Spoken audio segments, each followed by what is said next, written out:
The 90-degree corner joint is the most common application performed using the trend worktop jigs. For all these operations, the router used should have a minimum power rating of around 1300 watts and a half-inch collet capacity. The first stage of the operation is to fit the guide bush assembly. A trend sub-base set is used consisting of a sub-base, centering pin and a 10mm guide bush used for alignment. The centering pin is inserted in the collet of the router. The sub-base, with the 10mm guide bush fitted, is located over the centering pin. This is fixed to the router base plate to ensure precise alignment with the pin. The 10mm guide bush is then removed and replaced with the 30mm guide bush. This is the size needed to work with the jig, along with the half-inch diameter cutter. The centering pin is also removed. The cutter used here is the replaceable tip model. A new solid carbide tip can be inserted in this cutter when necessary, making it very economical for continuous use. The right angle joint consists of a female and male profile on the adjoining worktops. The Combi 650 jig is being used, and the female part of the joint will be done first. The length of the female cut is determined by the width of the male. To set this length, location bushes are inserted in the red dot holes in the jig. These are held securely in position by the rubber O-ring on each bush. The length stop is fixed loosely in place at the back edge of the jig. The jig is then laid across the worktop, and the stop is tightened. This traps the worktop between the red dot location bushes and the stop. The location bushes are then removed, with the stop fixed in position. The bushes are then inserted into the green dot holes, which are used to cut the female joint. The bushes are placed against the post form edge, with the stop on the cut edge of the worktop. The jig is held in position with trend G-cramps. The cut is then made, holding the router firmly against the jig at all times.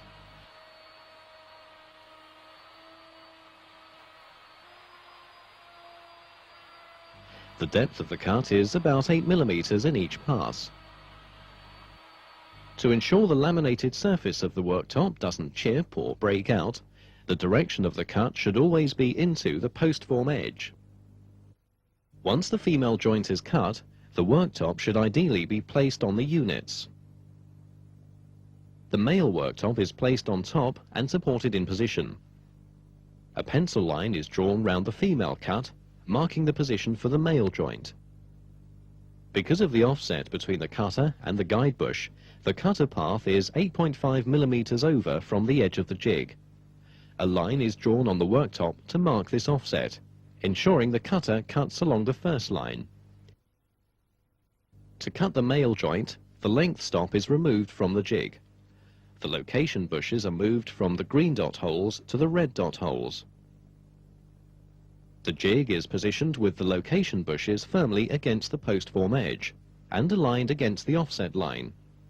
The jig is now clamped, together with the waste material, which will be cut free. The male joint is then cut. Again, the cutter is fed into the post form edge to prevent breakout.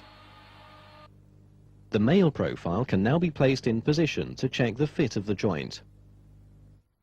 If the walls of the room aren't square, the jig can be used to cut an out-of-square joint.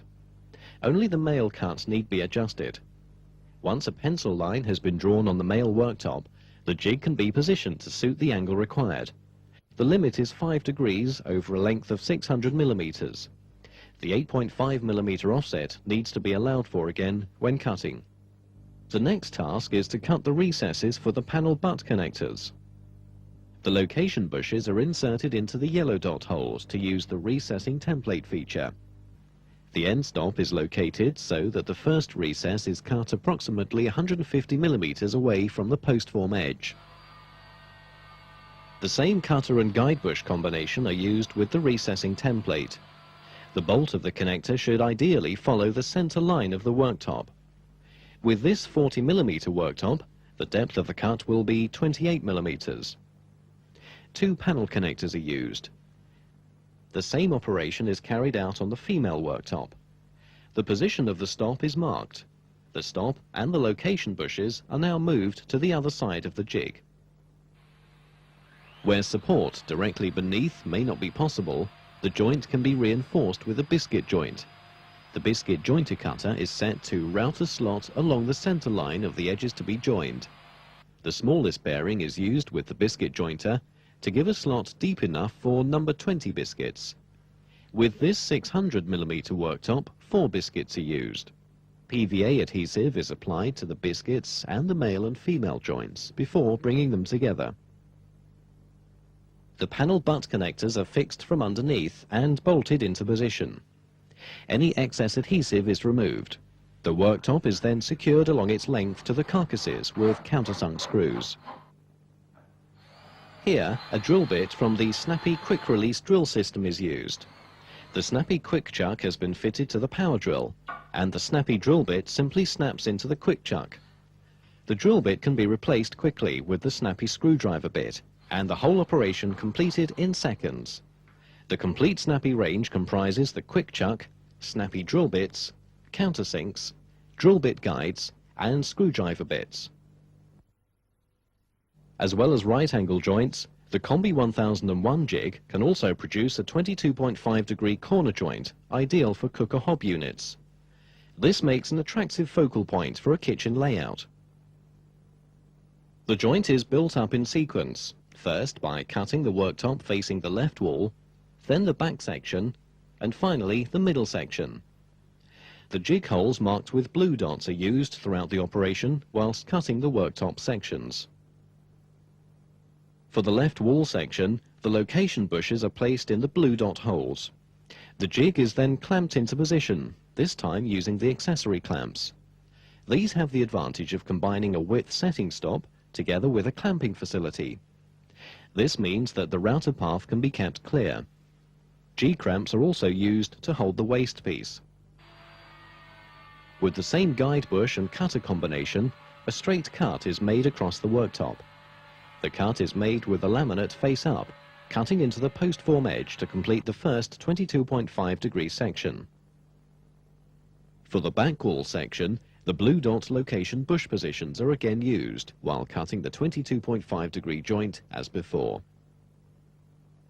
For the middle section, the first end is cut with the 22.5-degree profile. The worktop is placed in position.